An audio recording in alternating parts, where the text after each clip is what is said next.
Hey all, this is Urson, and welcome to something a little different. You know how last time on They Are Billions, I said that Mama Urson and I have been obsessed with this game recently?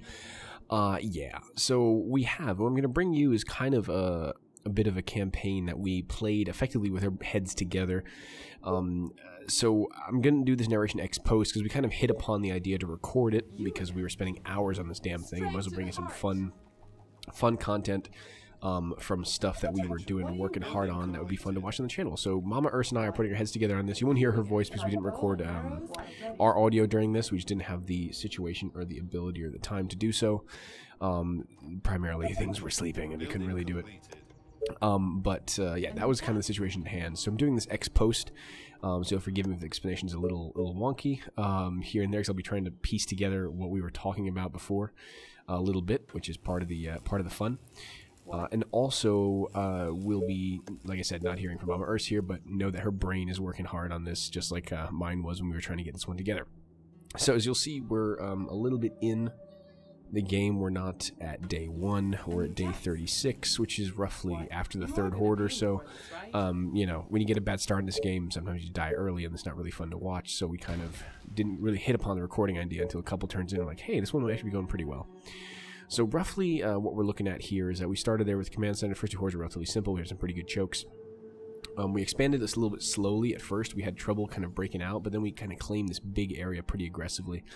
And we're trying to optimize quarries at this point. And we started building a second city. What we've learned kind of from day 1 on They Are Billions here is that eco is so important. Getting your cities down and getting them well spaced to get a bank and a market in there is critical. And the sooner you get a second one down, the sooner you start putting out more people, the sooner you start putting out more food, the better your whole game is going to be, practically speaking. So that's really what we're trying to do here. We're also trying to get up to about 25 rangers, kind of a rule of thumb, to clear the map pretty comfortably, start clearing cities pretty comfortably. We see that. But as you can see, 22 of them right now, and we can clear groups of nearly any infected that we see pretty comfortably, barring something really going haywire. That's really good. Our cash is actually doing pretty good. We're a little slower than I would probably like at this stage. We're only making 714, day 36. That's a little low, but like I said, we had trouble expanding out of our initial area, mainly because there was a lot of open space. We needed to get a force concentration to get there, but really you should be pushing hard for those 25 rangers or so. Later I'll tell you how you'll see how we diversified the forces to make infected clearing a lot better. But really we're just trying to pull up space here, trying to claim this other area pretty aggressively. Because right now we have that one ballista with a narrow spot on the northeast, which is kind of a waste in a way. I'm going to claim this new space. It's, we need room to expand, we need more quarries, iron, stone, all that good stuff. So we're going to try to get there. You also want to make sure that you're taking care of your rangers and taking care of your veterans. Veterancy is a big thing. This is the new Thanatos patch. Oh, I didn't even mention that. Good lord, we're how many minutes in now? I didn't even mention that. Ugh, about 3 minutes in. This is the new patch, so the Thanatos is in, the veterancy is in, and the balance tweaks are in. So that's kind of what we're playing with now. We'll test out a Thanatos unit later. It's kind of fun. For now, though, we're sticking with the good old tried and true Ranger strat that is best at clearing maps in many situations without drawing too much attention to the cause. And again, we're trying to just keep upgrading, keep the eco rolling, because having money to do what you want is really important, especially if you want to take a lot of land quickly. And we do a little too much there, foolishly. So we gotta be a little careful. We gotta stay grouped up a bit, because otherwise we're gonna get hammered. We don't want to get punched up too much. Rangers are good at doing damage, but they are kind of glass cannony. So we gotta be a little careful as we clear, especially when there's a bunch of executives and runners coming on. We gotta make sure we have enough power to get this done. Leaving one ranger back to cover the expansions for our Tesis, or our Tesla towers, as I like to say. Some enemies there. One guy's crawling, being kind of a bitch. So really want to get some nice chokes down here and get a lot more quarries, because you're going to need a lot of stone, you're going to need a lot of iron if you want to crank out Titans late game. So the more quarries you get, and I think as long as, for iron it's 2, and stone I think it's 4. If you do that, I think roughly the quarries pay for themselves, but it's a really easy calculation. I'm trying to do this all the top of my head without having the game running actually at this point, doing this commentary ex post. So if you have the money, put them down. They'll at most be level once you have a marketplace, and at best they'll get you resources you need. So no big deal. As you'll see though, with the balance changes here, like there are fatties a lot earlier here. You'll get the chubbies much sooner than the edge of the map. And we're probably going to lose the Tezzy here, I think. Or did we keep it? No, we held it. We held it, surprisingly enough. And the lady's doing a good job keeping the territory locked down. So now we're like, crap, we need a wall soon. We're starting to... Do we stone wall? We stone most of the walls already. So by Horde 1, 2, and 3, I'm going to kind of go a little retrospective for a second as I'm sitting back here. It's really fun to actually comment these post-hoc to kind of see what we're doing wrong and kind of relaxing with my beverage here. Give me a moment. Red. Anyways, yeah, so basically the rule of thumb is in Horde 1, one wood wall is fine as long as you have some forces behind it. One layer of wood wall, rather. Horde 2, you want to double up on wood, and you're probably fine with some ballista support. Horde 3, you want at least one layer of stone. Horde 4, you probably want double stone where they're coming in, and after that, you just start stacking ballistas in your troops. And so really, there was also a couple of different approaches we were taking here. Normally, we try to go out in our previous games that weren't this game. Go out and try to clear cities of the damned pretty early. That was kind of our goal. And this time we tried a strategy that was more along the lines of expand hard to areas where the cities are not, and then try to go that way effectively. And here we're just trying to close off this area before the next horde hits. And we like to drop ballistas at least, you know, everywhere, so we don't have to constantly run our lady stack everywhere. But practically speaking, we want to try to clear this area out and get that lockdown before the next horde comes. As you can see, all our walls at least are single layer stone, because that's kind of what we were dealing with for the next horde. It's just a good idea eventually. After the second horde, mini hordes come in from the corners, and you want to be ready. You don't want to have any place that's weak, because they'll break in, they'll infect you, and kill you pretty badly. Really, we probably should be dropping more eco at this point, but we're not. We're trying to spend all that money on expansion because we need more land. That's exactly what we decided here. So one would argue we should be building our economy up harder here. We're not, and that has to be okay. But yeah, so that's kind of where we're going. We're trying to take as much space here as possible. I mean, no reason not to. We're putting out the Tezzies as far as we can get. Got to clear this up. There's a couple zombies running around here being old punks. Especially that guy in his business suit and all. We got rid of the 2. Now we're going to crack this down. Perfect. That's 2 out of 3 walls locked. Now we need to continue to try to clear that area up. Once that ballista comes up, we're probably pretty safe. Should probably put another ballista down south when we get the chance. We probably will.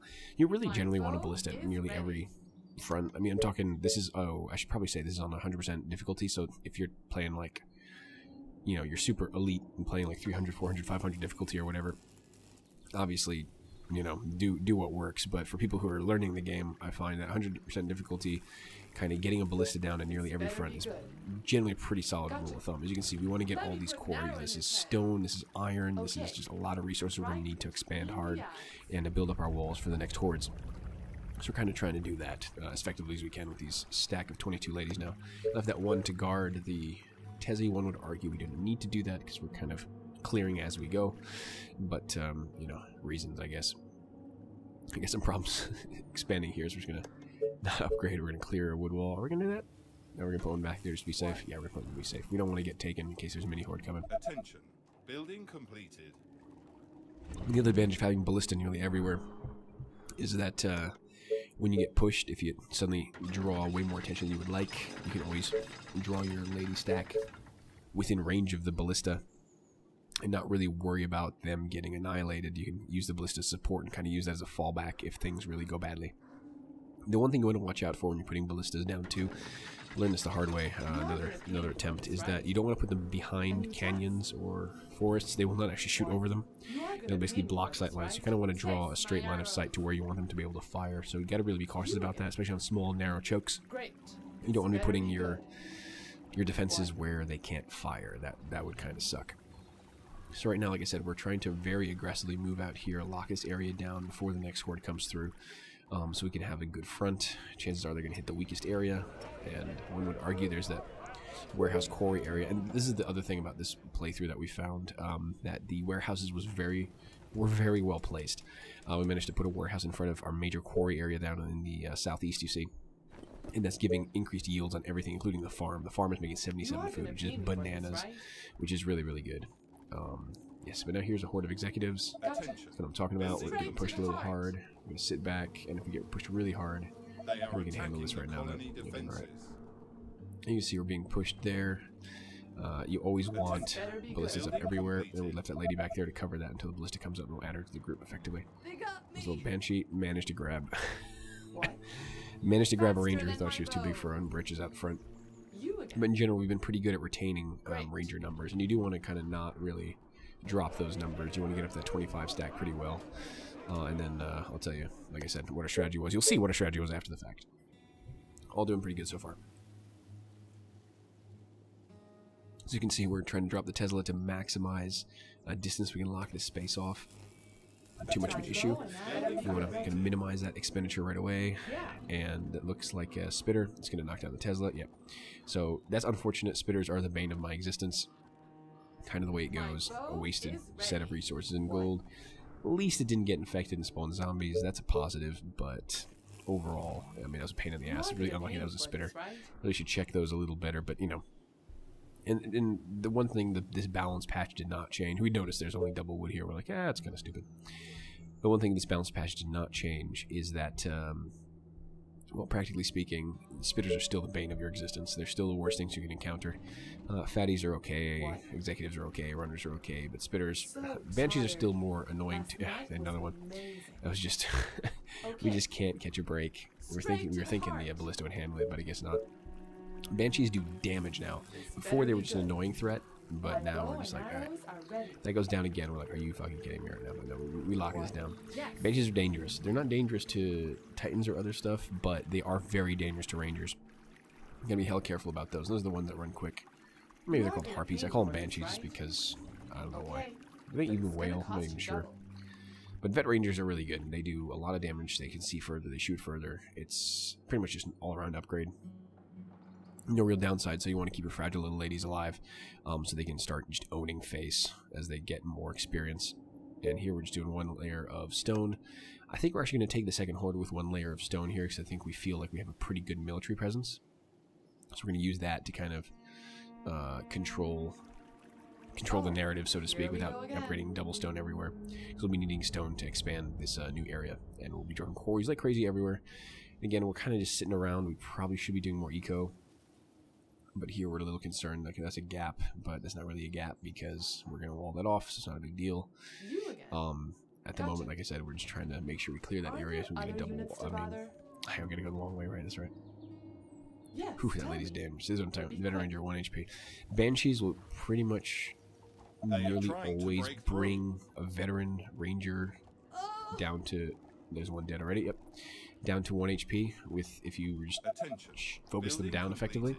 So you gotta be a little careful. They are dangerous, and as you can see, there are bigger undead stacks randomly on the map. Like, we're not toward the map edge yet, and you're already getting chubbies, you're already getting banshees, stacks of executives and stuff. The game has gotten harder. I mean, hard game is hard, granted, but still, it's gotten a lot worse, and we just want to lock this down. Right now, I felt like we wasted so much time trying to get this damn Tessie up. The next hordes are coming, and we're not ready. Spitters, banshees. I mean, like I said, look, all these undead. Another one dead. Losing ladies left and right. We're down to 21 again. Our lady number is not helping here, primarily because these special undead are just owning face. It's not so good. See, look at that, like triple banshee. Like, come on, when did you normally see this crap? This early in the run. But so we're retreating. We got that infected, of course. Can't build any more. Like, they really don't want to give us this expand. And you'll see this a lot, actually. This is a very common thing now. As soon as you try to get a little more space, you'll see like advanced undead really running in, trying to really screw up your shit pretty consistently. So you got to be really careful, and you got to be really diligent. And you can't really push out underpowered anymore. You can't have just a group of like 10 or 15 ladies and expect to get by. You won't. Like, you'll get killed. So again, trying just really hard to lock this area down, and they just keep on coming. Like, and technically, ladies shouldn't be drawing attention. They are quiet. They're silent killers, but yeah, the ballista did his work there. So yeah, we're up now. We can build the wall. Thank God, finally. We can lock that area down. The ballista can already reach there, so we're going to probably leave that alone. Try to get the other wall down at the very least. So we have cash. We're not doing anything with it, which is sloppy play. So we need to go ahead and do some more stuff. We need more energy for another bank, or for the bank. We don't have a bank yet. Because that's going to help our economy kind of kick up to the next level. As soon as you have stone warehouse, it should be among your first researches. I think usually is probably the first thing I usually research once you have stone tech, because banks are money, and money fuels everything in this game, honestly. I mean, your stone, like, it'll come. As long as you expand hard enough, it'll come, but if you don't focus on your money economy, it's game over, man. Macro, macro, macro. So, yeah. That's what we found works for us, honestly, and I think it's pretty much a strategy you need to use to get anywhere here. Our most successful runs in general have been when we really focus on getting our cash down. I'm probably going to put one here anyway, just because. And again, we put it there not because we want to shoot over the canyon, because we want to shoot to the east side as far as we can and cover that narrow area the other guy won't cover. And here we finally managed to kill some dudes. A new task. Still can't make that a stone wall. It's probably the most annoying thing we had to deal with all game. We can't quite get that one damn stone wall down without drawing enough attention to constantly have things there blocking it from happening. So, sounds interesting. Challenges of undead slaying in here already. Look at that. As soon as we try to put that wall down, try to gain some control here, we have hordes of executives coming in going, hey, hey, hey, I don't want you to have that wall. So we're not going to be able to build a damn thing here right now, so we're going to have to probably put another Tesla down. Yep. And again, we're just going to try to get this down in a way that just gets us a wall, and we're not trying to expand too hard. Clearly, we need more firepower before we can expand further. As soon as you start dropping ladies, you know you're not, you don't have enough power, really, you are gonna pay me for this, right? to knock down any horde you see, so you want to be able to supplement them later. And you really shouldn't be losing units like that. We lost like 4 or 5 there on that engagement. It was unlucky. We had like 5 or 6 banshees coming in rapid succession with a lot of other meat besides, which is no bueno. So, yeah, it's okay. Yeah, our first city isn't great because there's a big stack of woods kind of in between there, and there's some stone in the way, so that's part of why our economy isn't where it needs to be yet. But as we built out the second city, we bulbed out there to get a lot of space and make sure we can get a nice adjacency stack of taxpayers ready to go. How bad are we doing here, too? Like you see, there's nothing but executives here. Lots of dudes in business suits trying to gnaw on our faces. Nasty stuff. And here, like I said, this is also part of the problem. We have that damn stone in there, so we have to get rid of one of the houses to get that done. So unfortunately, it's an upgraded house. It did cost us some cash, but we are going to need the bank down. That's going to pay dividends later. And we'll stick some more houses in there to make use of that. But yeah, so effectively, I think markets are at 200 pop, banks at 4, next market at 6, and the next bank at 8, roughly. So when you start thinking about when you want to put your second market, when you want to put your second bank down, you can't just do it willy-nilly. You have to wait to have a certain population number. And this is why you always have ballistas everywhere, right? Like random fatty. Like, you don't want him just gnawing on the wall. And again, I just want to kill these guys. I want to get a wall down before the next horde, and they are not letting us because they are evil zombies and they're a bunch of punk asses, so gonna head lock that down. We finally have a wall. Gonna double up, and here, like I said, next horde. I'm not taking any chances. This is an expand we worked really hard for. We don't want to lose it, so we're gonna double up right now. And finally, we managed to expand some more to get some more quarries, which are gonna be absolutely freaking critical. I'm trying to do, but a gate back there so we can get in and out easily to defend. Probably a good plan. Like I said, you'll see the way we're going to set up our defenses later is going to be more like in a district kind of format. And again, here already spitters are kind of being annoying. Executives trying to shoot down the walls. We'll need to get a ballista down ASAP to kind of get that handled. Undead don't give you no breaks, man. It's like, bad boys, what you're going to do? Policeman giving no break. In this case, it's going to be pretty much executives giving no break. We sent that one lady up there just to make sure we are clear in that front before we move along and really say, alright, we're good. Last thing was a random infected just sitting around there in the corner of the trees, not seeing it, and then it just goes in and infects your city and you're boned. So that research is, that scouting is effectively done. We're trying to get as much of these upgrades as possible. They're pretty wood intense, so 2 sawmills we found is usually not quite enough to get everything done. Usually you need 3. I found to really be able to upgrade at a rapid rate, maybe even 4 if you're not yielding enough. Are there other I think we've only got 2 running because we are a little wood sparse where we started. So it's not bad. Like we have 1 there, but there's not a lot of big stands. So we managed to get 2 out there, but we'll be probably putting another one there and probably a 4th obviously later. We'll just start really bulbing out and our economy's really rolling. But right now it's not really rolling. It's just colony must have a mayor. Yes, that's the other thing with the update. You get You get all these wonderful new portraits, first of all, which are pretty tight. And at certain population levels, depending on difficulty, you get mayors. So I think at 200, 400, 600, and 1,000, or 200, 400, 800, and 1,000 population, you get mayors. And they all stack, too. So in that case, you took radar tower research. It's not that interesting. I don't think we even used it, but the other option was a wire trap, which is even more useless, honestly. The City of Doom is up there, at least the one that we found so far. So that is on the menu, like I said, but instead of going after it first, we want to go in there with a lot more firepower. And for now, we want to expand in the areas that are not as hard to expand to, though that last expansion proved a little more challenging than we freaking expected. So we're going to try to double up walls pretty much everywhere. Again, this is close to the edge of the map, so if we get pushed on really hard, we're not going to have too much time to put up defenses, so we want to make sure that we have those double walls there, especially when we're that close to the edge. If something comes from the south, like, we need to be ready for it. So we're not taking any chances, just doubling up where we can. And as you can see, our economy is better with the bank down now. We're making about 200 to 300 more gold. I'd say about 200 more gold than we were. We probably should be upgrading more cottages at this point.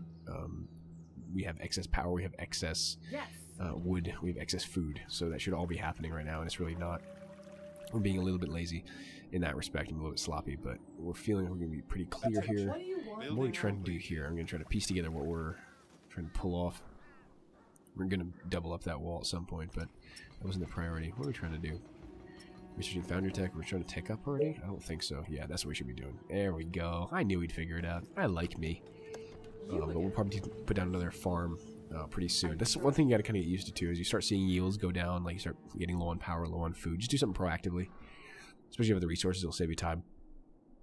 The game is, half a race against the zombies, but also the other half is a race against the clock. Obviously, you do a lot of things quickly, so we got to make sure you keep your APM pretty high. And luckily, it's not StarCraft APM. You don't have to deal with something where the clock is always ticking. You can easily pause the game when you need to. So I do kind of like that aspect. You pause to consider, but then every decision still counts. It's not like, pausing it makes it inconsequential.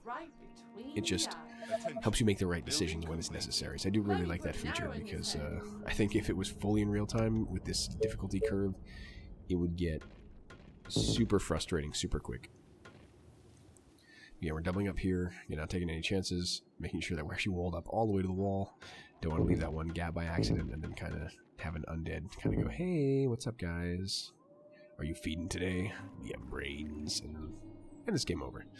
So, yeah, we're going to try to push out here more. I think we're going to have to the city now. I think we're just going to try to bulb out just east a little bit. There's a lot of space there. There's a really good choke between the water and that canyon. So we're going to try to get at that somehow and get moving in that respect. You again. Taste my arrows. Taste my asshole. Bow is ready. Yeah, the accents in this game are kind of hilarious. I do think they're kind of funny. They do try to sound like American English, but they're totally not. Straight to the heart. Not really sure. Where's Numantian games from? I mean, they have a Trojan horse, so maybe Greek. I have no idea, but I don't want to say that incorrectly because it's probably wrong. I have no idea. But especially the soldier lines are kind of funny. And again, I'm going, hey, we should tech up now. I probably shouldn't. We should probably just build more eco. But we're probably going to research the foundry at this point. Come on. Power plant. Make a choice. Foundry. This is obviously a very spirited debate between Mom and Urs and I. Like, should we start thinking about teching up quickly and kicking out Titans sooner rather than later? And the answer is yes. I mean, we should be probably kicking out Titans sooner rather than later. And like I said, we're going to try to, because the next Horde, like it took a while down south, but we made pretty good time, so we're going to try to take these two good chokes here, especially to get another, you should call it district, between our actual residential area and then the Horde, if it comes from the east, because you don't want to have just one line of defense, because a couple of undead strike through and suddenly it's your houses, but if you have two sets of walls, that makes that a whole lot easier for them to get blocked, and they have to be busy chewing down those for a while. And the other thing we've gotten much better with, as you'll probably see, is that we really are super conscious about not blocking escape paths and movement paths with our housing. Super, super important. You don't want to have a place that's vulnerable in such a way that you can't move your units to defend it, because if that happens, especially if it's residential, it's curtains for you, I tell you, it's curtains. So here again, we're going to try to push out once this Tesla comes out. We should probably just stick around the Tesla and not really move too far out. You see, there's a lot of undead here. Also a lot of space here we can utilize to push out, build defense buffers, build quarries and all that other good stuff that you need. Oil platforms.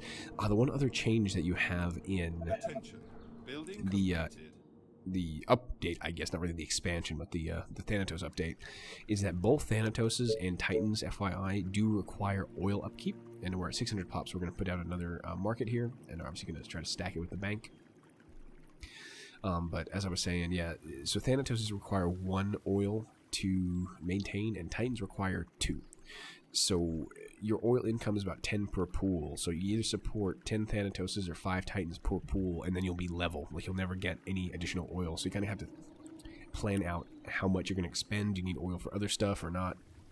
Especially if you're doing advanced farms or things of that nature, you actually need oil to upgrade them. In my opinion, thus far, it's better to just expand and gain space and build more basic farms and more basic mills and building stuff like advanced mills or advanced farms, but your mileage may vary. Pretty much we found that just spending all your oil on Titans and powerful units is probably a better way to go, and you want to drop as much oil as possible. So now it's not like you need 1 oil pool to survive, like you need a bunch. So expanding outward is even more important. So, I mean, luckily those strategies are kind of synergistic, but now we're finally doing what we're supposed to, which is getting more economy, more economy, more economy. It's going to be a pattern with this run, pretty obvious pattern with this run, and you'll be seeing that money start really jumping up pretty high as we move on, which is all good, baby, all good. And for now, let's keep clearing this eastern area and see what comes up and starts chewing on the walls. Like I said, there's a lot here. You want to kind of get as much clearance as possible. There should be just like 1 or 2. There we go. So we thought there's like 1 or 2 or 3 there. Clear that up. At least get that wall down, and we'll see what happens next.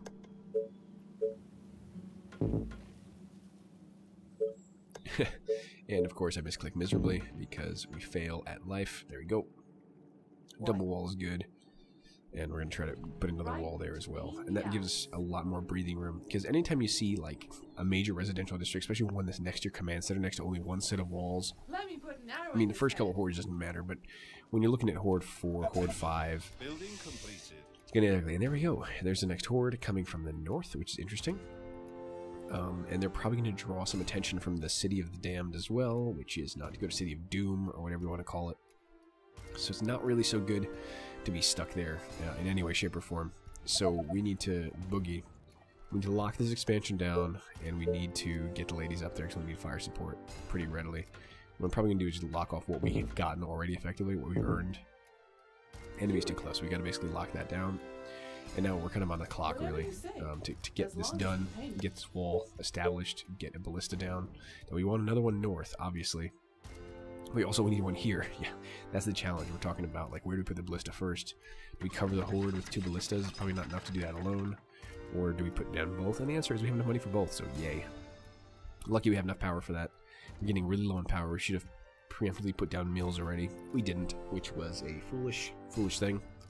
But, whatever. It's okay. We need farms, we need mills. At least we're at 6 population, baby.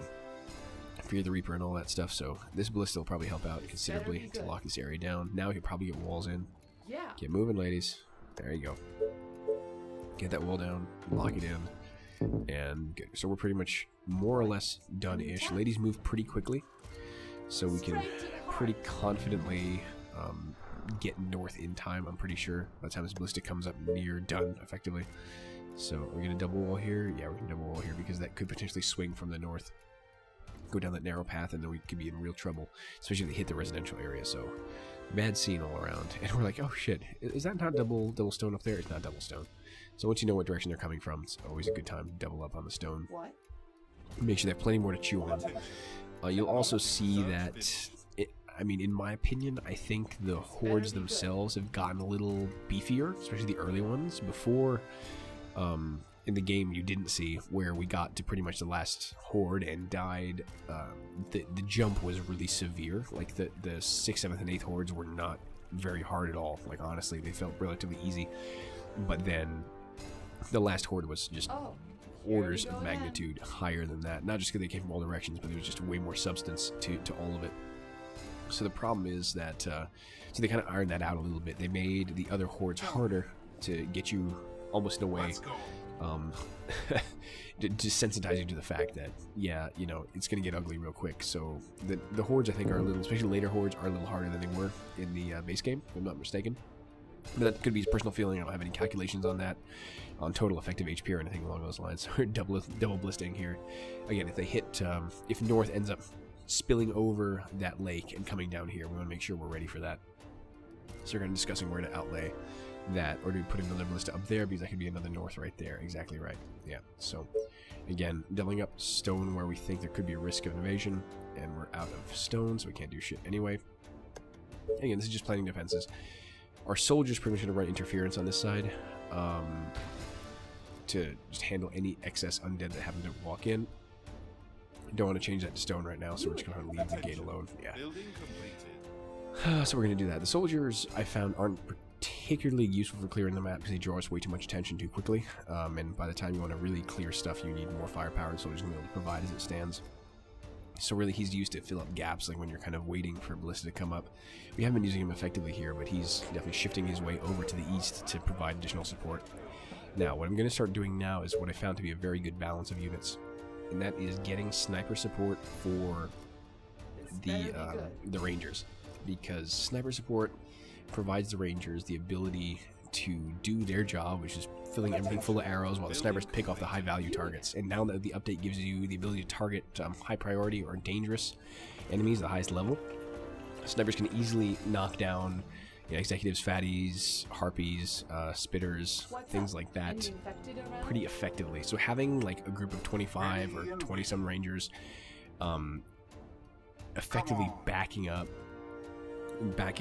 with some snipers to handle the big targets helps you clear Cities of Doom very, very effectively. I'm not entirely certain why we're waiting this far, because we see it coming from the right side. We're kind of going, is it going to swing down or is it going to swing up? And we're not really sure, because there's a bit of a distance to follow to get up there, so we're kind of trying to see where that horde is going. And it could still turn at any point when it hits that lake, so we're not really sure where the best place would be. I think we're dropping the snipers over here just in case, and the ladies can kind of swing on defense where they need to go. Snipers are very effective. Still, they can also gain veterancy. The Thanatos cannot, the Titan cannot, but the sniper, the soldier, and the ranger definitely can gain veterancy, and they're all very valuable. Like I said, the snipers don't move particularly fast. They don't move great once that moves either, but... So yeah, with the power shortfall, we're trying to get this last mill down and get ready to figure out where that horde gonna hit. And having the ladies in the central location so we can swing around as necessary to cover that was a good idea. Here we're just making sure that we're going to be able to put it down in a way that's not going to interfere with building more of the city, but since the bank doesn't extend that far, it's pretty much a safe bet. As you can see, that horde is kind of wavering as to where it wants to go. It could really swing either way still. Our first sniper, good lord. Our first sniper came out already. That's all good. And this is why you have ballistas everywhere. You have many hordes pushing from other directions than where the horde actually is. Which is what the game does. It will find your weakest point and it will push. The AI is designed to do that, so yay. So it looks like the horde is going to come here. It's going to swing to the lake. I do believe it is going to come this way. We do have to check here to be sure. And we have another mini horde testing over there. But yeah, definitely looks like it's going to hit north in the furthest north as we expected. Here we're like, you know what? Let's just go ahead and double wall this anyway. It is a major front, but then we're saying, not that big a deal. It's a mini thing. The ballista will handle it. There's a soldier there anyway, and we're dealing with the horde as it is. We'll probably expand there as it is. We'll need to expand out there regardless. We want to make more of a district to protect our housing. As you can see, this is the fourth horde now. Not too crazy. Lots of runners, not a lot of fatties, not a lot of special undead at the moment. Again, you'll see these mini hordes pushing everywhere, which is why you need a ballista at every front, practically speaking. It just makes sense. And eventually start doubling up. Another one, dragging some intention from the city. You'll see as sounds of combat come up, the city is sending its own little reinforcements. So the sooner you get a City of Doom that's near your encampment or colony down, the better for your people in the long run. And there's... I do believe that fatty came from the city, actually, not from the actual horde. The fourth horde doesn't have too many special undead at all. But this is basically effectively going to be dealt with in relatively short order. As you can see, they're breaking through about the first stone wall. They won't be able to break through the second. The snipers are going to move north because we're going to start maybe trying to push on the city a bit and kind of get rid of that stuff. Now, of course, we've been very inefficient. We've been staring at the horde. We have 55 food. We have 40 power. 2,800 gold, and we are not doing a damn thing with it, which is very inefficient. Very bad indeed. But what can you do? Still trying to get better at this game as it moves up. But so I mean, ex post criticism is very easy, I guess. When you're caught up in the moment, you're just like, oh my god, the Horde. Getting a little scared. But yeah, so basically 800 is when you need the next bank, or what you need for the next bank. So we're just gonna go ahead and spend some cash on that, burn all our wood. Some power plant research, spend some cash. Every other excess resource right now is making money for us. It's not too bad. And again, we're trying to put another set of gates in here, just for shits and giggles. So I hope you enjoyed this little episode. The remaining ones of this game are going to be in the same style, and we do have another game coming in after this.